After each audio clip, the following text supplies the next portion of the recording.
I have with me retired Colonel Richard Dick Hyman, and he's going to tell you some of the stories and things that he's done in his life. This man has been in 3 major conflicts as an active fighter pilot, which is pretty damned unusual. Go ahead, Dick. Thank you. Well, this will be my crutch. Thank you for inviting me tonight. Thank you for inviting me tonight. I've been looking forward to making this little talk. I'll tell you some of my experiences, but really, I'd like you to ask me what you want me to talk about. Think about it.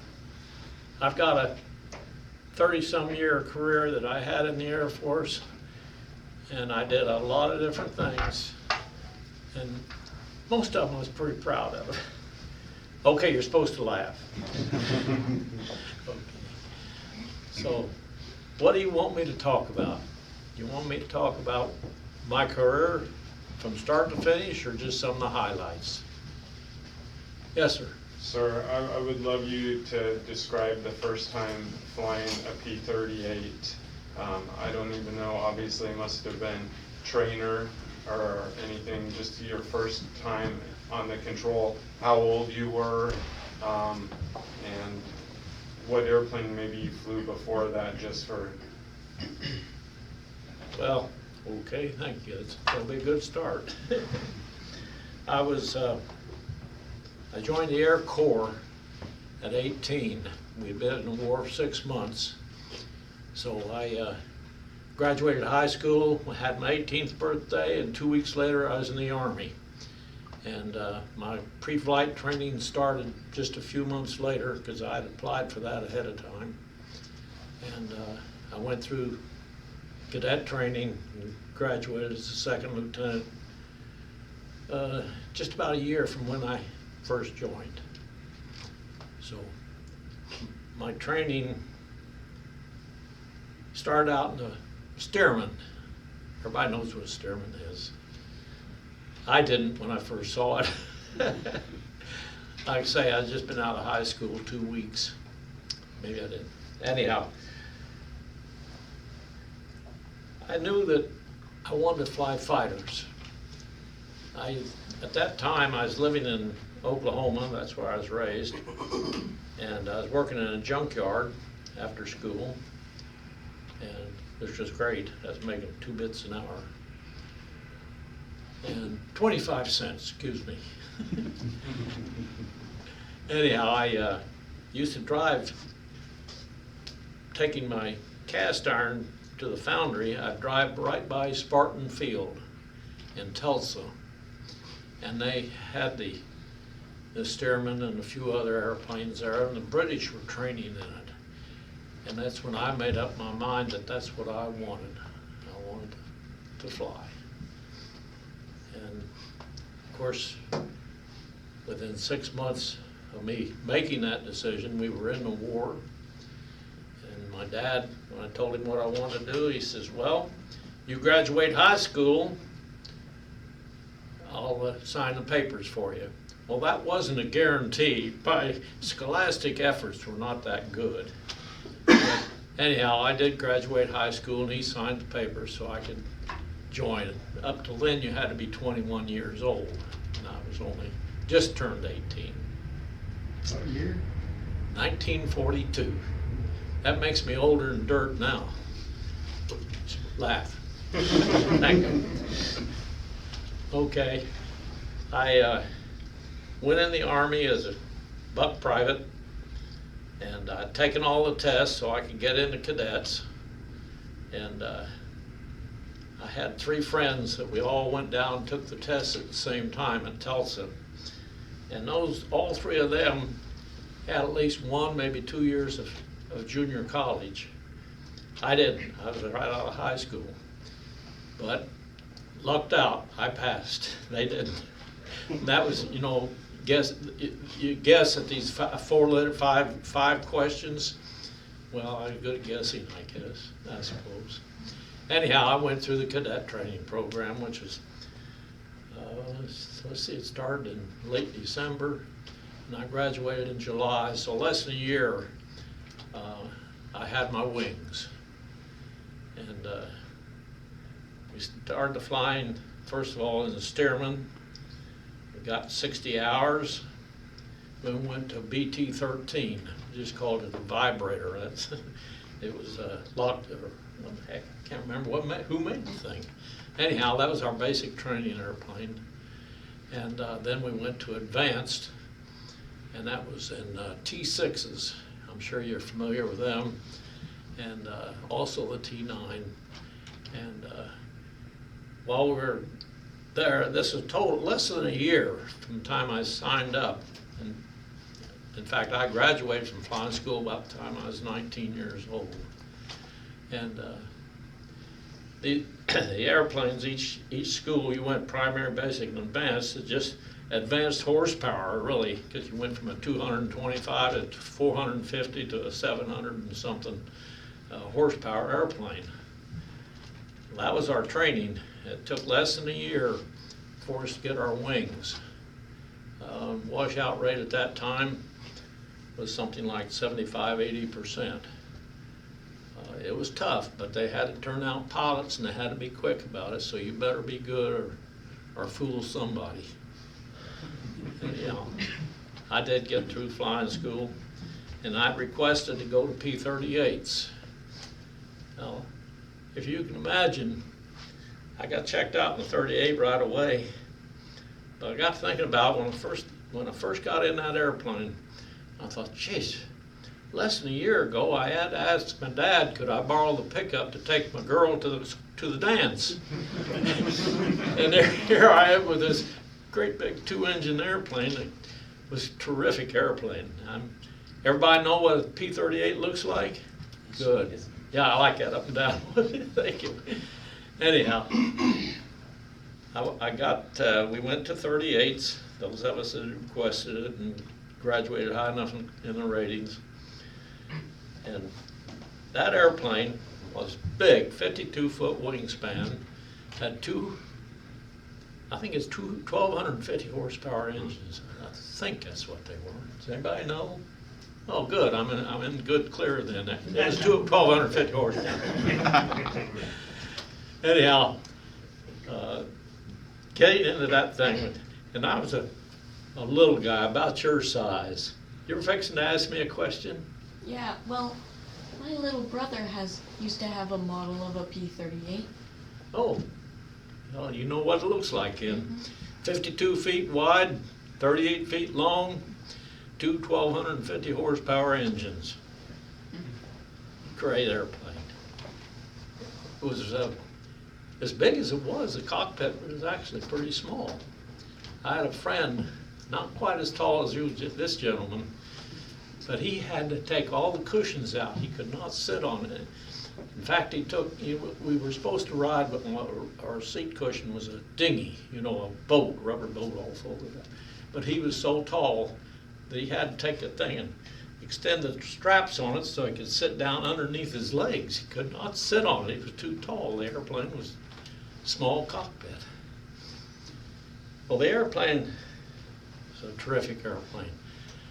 And if you can imagine, at your size, well, horsing that thing around with the horsepower it had and the speed it had, which was 425 miles an hour.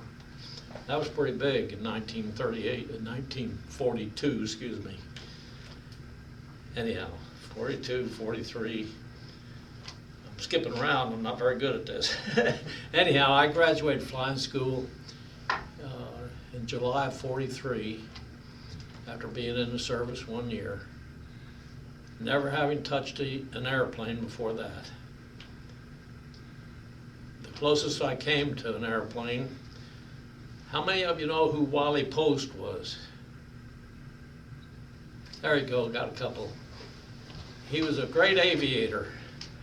He and Will Rogers, first of all, Wally Post was a one-eyed fellow. He'd been working in the oil fields and had an accident and blinded one eye. Well, the compensation from that accident bought him his first airplane. was called the Winnie Mae.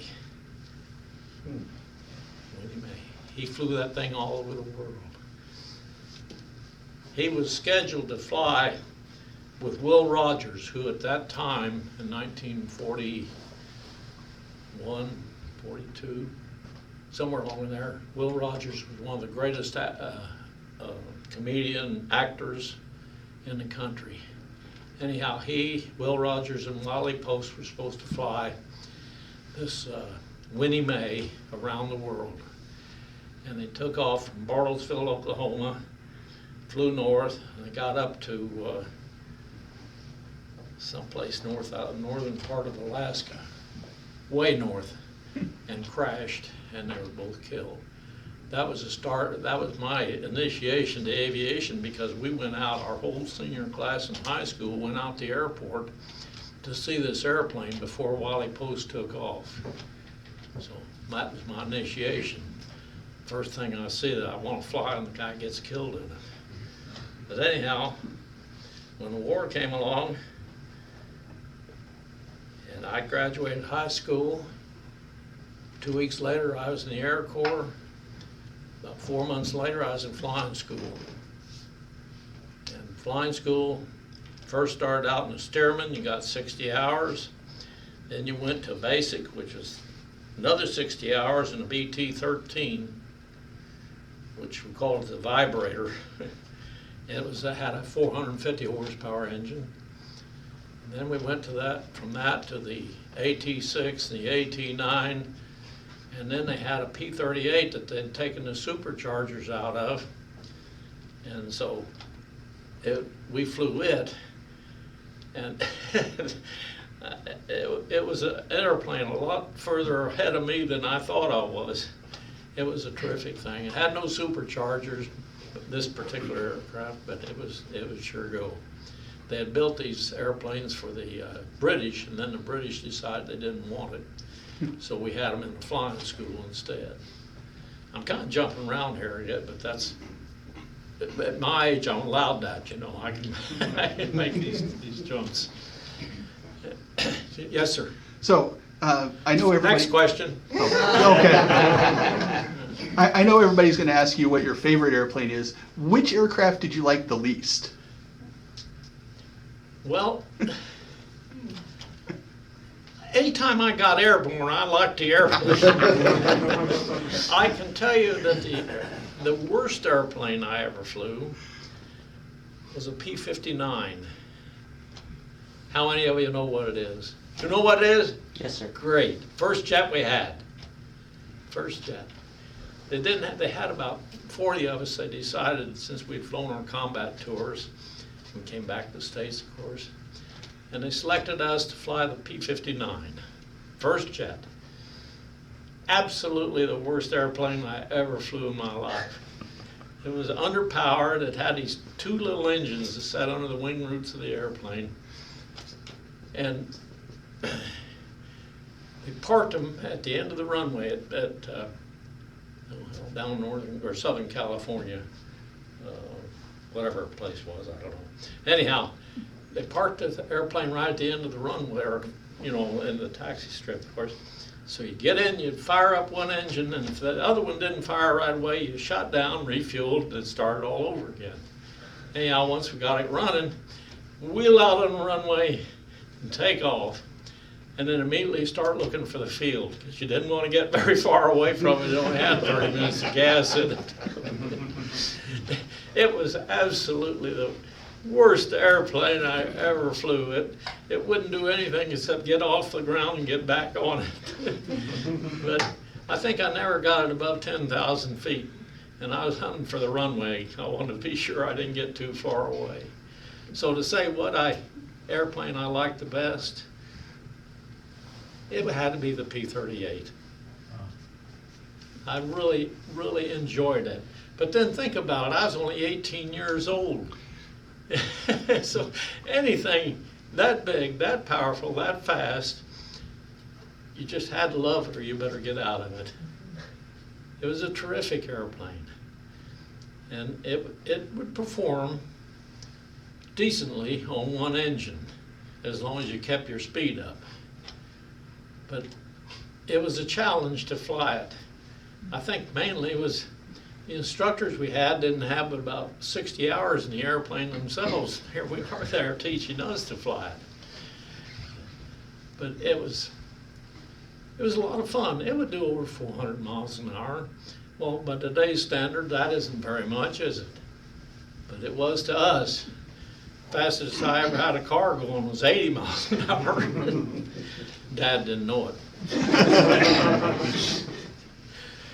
Yeah. He asked me, well, maybe I already repeated myself here, but he says, a year ago, you had to ask me to borrow the pickup. Did I tell you this? Now here I am flying the damn thing. Anyhow, we got about 60 hours in the P-38 after we graduated flying school. We're all second lieutenants. I apologize for not having a uniform on tonight. But we were second lieutenants. We were stationed down in Ontario, California. And we were supposed to get about 60 or 80 hours in the P-38 before we went overseas. Well, most of us got a bit less than that. I got more, because anytime one of the married guys wanted to have a little time off to go home, take his wife to a party or something, I'd say, I'll fly for you. And I got a lot of flying hours that way. You're supposed to have about, I think we were supposed to have about 200 hours in the air. No, it wasn't that many. Maybe 130 hours in the airplane before we went overseas, and I think I had close to 200. Because anytime anybody wanted to give up a flight, they had something they wanted to do, I'll take it. I wanted to fly. We completed our training. We got gunnery training out over the ocean down by Oxnard or Ontario, somewhere around that, Southern California. We got a lot of formation flying. We had navigation. That we were a little short on, because really the instructors we had didn't know an awful lot about navigation at that time themselves. But we survived.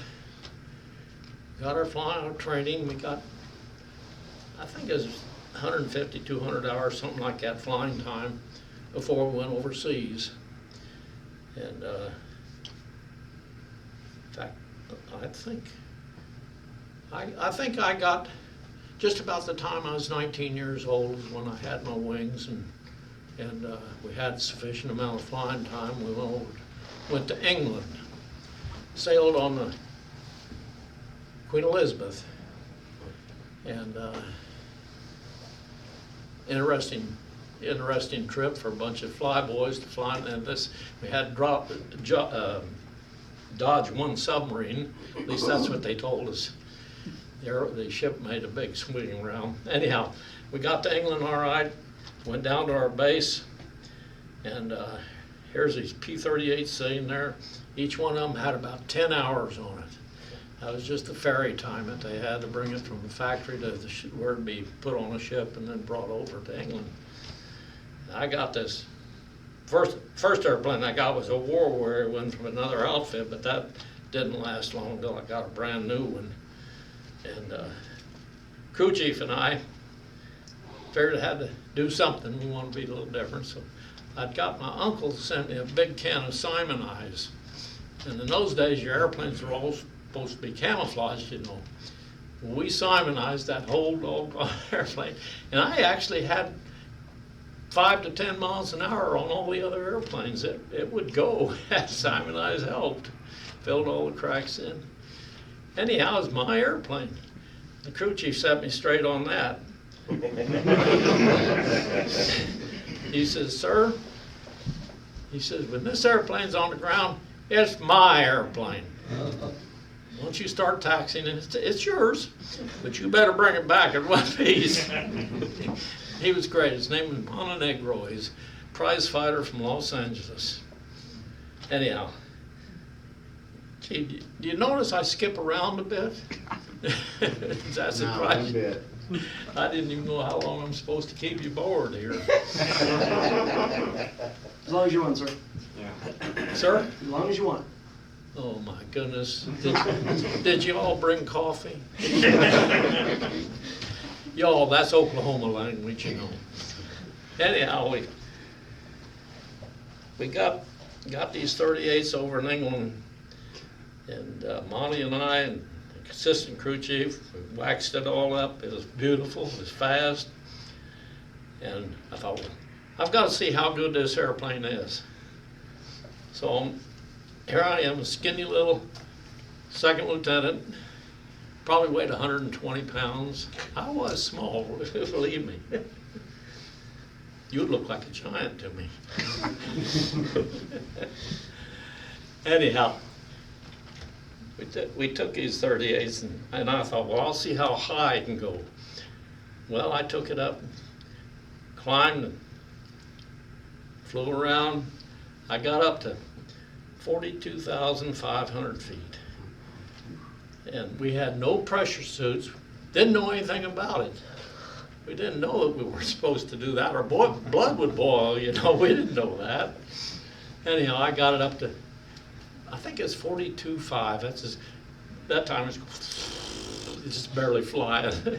Dropped the nose and I dropped about 5,000 or 6,000 feet real quick. But it was an experiment. I wanted to see what I could do with it. I was going to fly that airplane in combat, and I wanted to know everything it would have. I wanted to know all its tricks, all its little variances that it have. And I did everything I could think of to test it, to test me, really. I had to fly that thing in combat, and it never let me down. We flew our first missions in the very first part of 1944. I think that was before you were born. We flew that airplane. It never let me down. I got in fights with it. I had an engine shot out. The other guy only had one. He didn't make it. But I got in fights. When I was a kid in school, I don't think I ever won a single fight. And there were plenty of them in high school. But I never lost one when I was flying an airplane. Glad to have you back. Sir? Glad to have you back. Oh, thank you very much. I really welcome that. Can you tell us about your first dogfight? Well, okay. I think it's the first one. It's okay if it's a I got in several. It's amazing, though, that you could go a long period of time and not be in a fight. We were flying over down the southern part of Germany. We were flying out of England, of course. And it was a very, very cold day. You'd think, well, you don't feel that in the airplane, but you're up about 35,000 feet. And the heat in the cockpit really never kept up with the needs. And it was so cold that I know I had to send my wingman back because his airplane, the intercooler, it was getting too much cold air in it, and it's bothering the carburetor. He wasn't getting full power, so sent my wingman and one other, the element, number 4, in other words. He went with my wingman, which was number 2, and they went back to England. And so then I had the element leader, who was number 3, fly my wing. So we made an element. And real fine, we're going along, and we got down in southern Germany, and we were about, I'd say 30,000 feet probably, flying along. Well, think about this a little bit. We saw these Germans that were attacking some other airplanes down a little lower than us, and there was about, I think, 6 of them. Yeah, There was 6, because they were flying in elements of 3. Normally it's 2 and 2, but they were flying with 3, a leader and wingman on each side. They were F-10 or P, not F, not P. They were 109s, whatever. Anyhow, 109s is what they were. And we saw them, and I called in to arm them up, which meant turn our guns on, be sure that we're on, make a little test fire.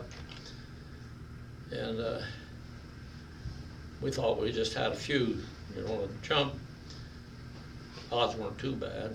The only trouble is 2 more came in. So we were fighting. We twisted and turned and pulled, and got some lead on them. It's not simple. You don't just fly up there and start shooting and the airplane's going to sit still, so you can shoot him down. It don't work that way.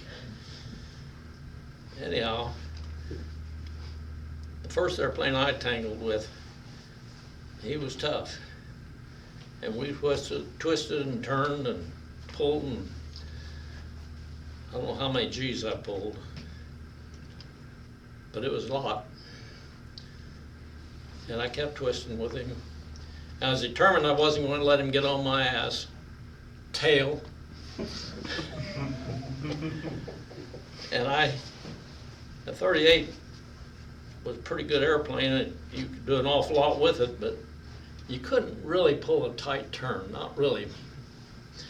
But I succeeded in keeping the thing off my tail. All the airplanes, there was this element of 2, I guess. I hadn't thought of it in a long time. So it's just, and anyhow, I ended up with my wingman over with a leader, and I didn't have a wingman, and so I was tangling with these 2. Luckily, they stayed in good formation. I got ahead of myself. Anyhow, well, it don't matter. I kept twisting and turning. That's the only thing I could do, because if I once got them on my tail, I'm done. It's no 2 ways about it. You don't want anybody to get on your tail. You can be making a tight turn and they're pulling lead on you, because you aim where the airplane's going to be when the bullets get there. You're not aiming back here where he is, you're aiming where he's going to be. And so, only thing I could do was keep twisting and turning and trying to get on their tails. I succeeded. They didn't. That's about the size of it. I shot one down right then. Got another one later. But that first one, that was really the tough one. And, people ask me, well, how'd you feel about it? You think I took time to think about it? I didn't. All I did was think about how to stay alive for the next one.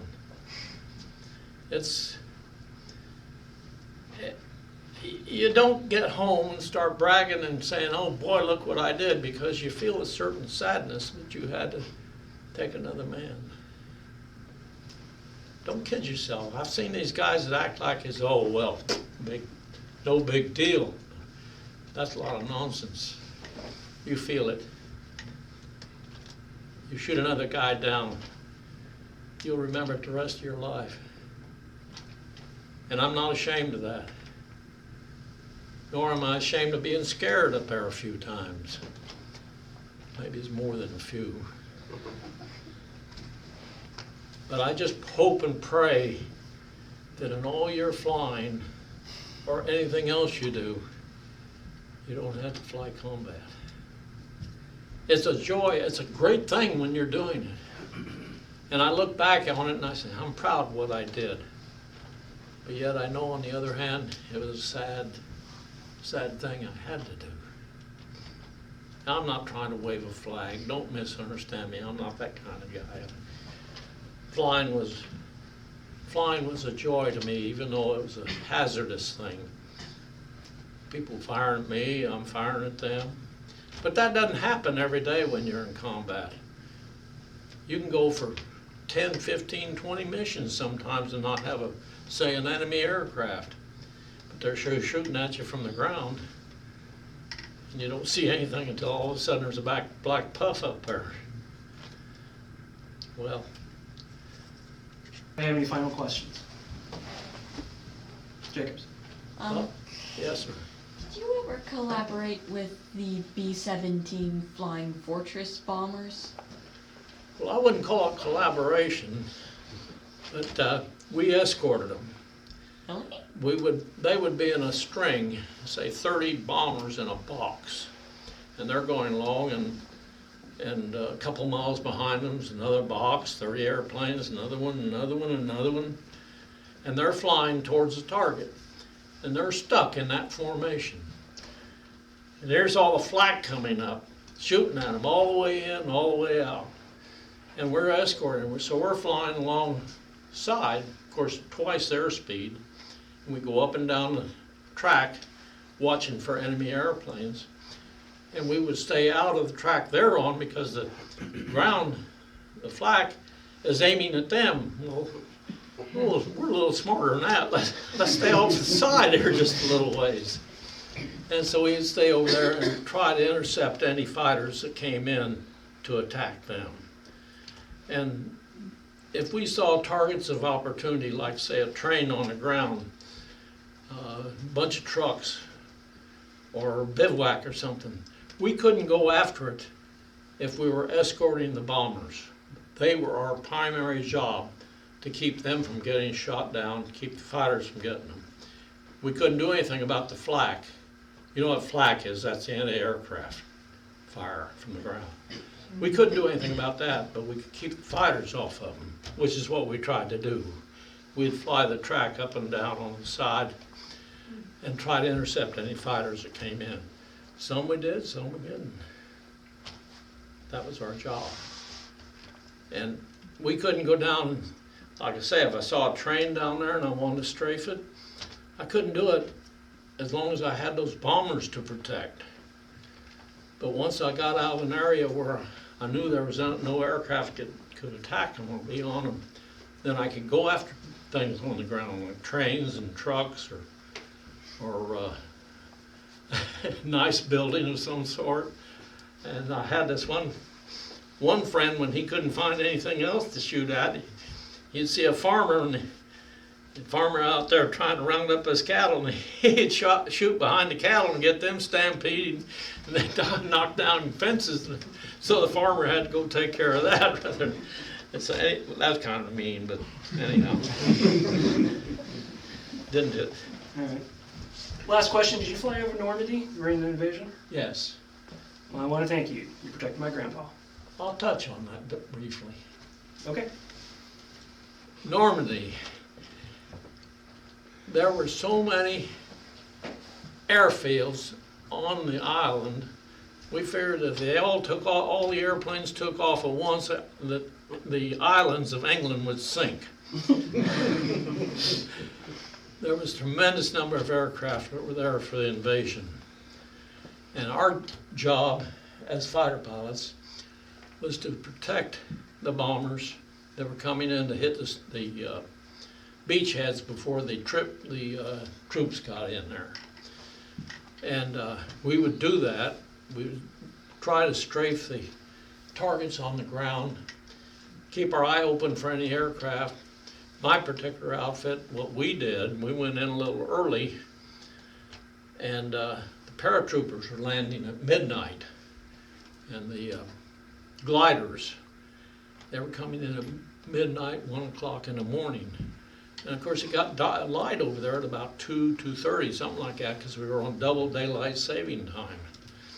And anyhow, we would go in there and try to strafe the ground where the gliders were going to land.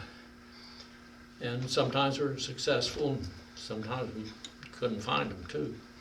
But that was our job, to try to strafe the ground and to protect, so that the gliders and the paratroopers could have a fighting chance when they got on the ground. I don't know if you asked me a question or if I volunteered that information. A little bit of both. But we covered the invasion. I think I flew 3 missions that day. Missions were about 3 hours long, I guess. I'd be out of ammunition, I might as well come on home. And get loaded up and go again. But we had hit on the Cherbourg Peninsula. And if you'll look at a map of France sometime, you'll see what Cherbourg Peninsula is. Cherbourgh, I think. Close enough. Close enough? Okay. What else? Yes, sir. Have you been back to France? Oh, yeah. Yeah, I was stationed over there, a couple times, yes. Yeah.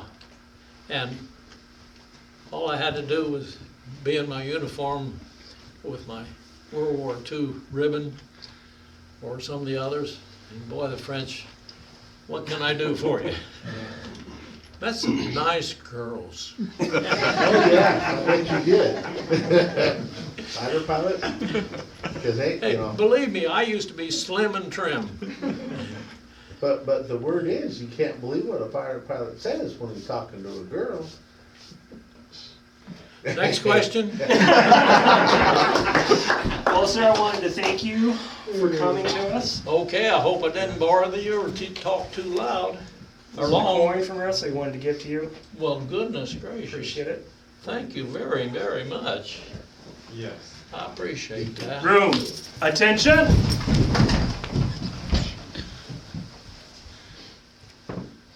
Thank you, sir.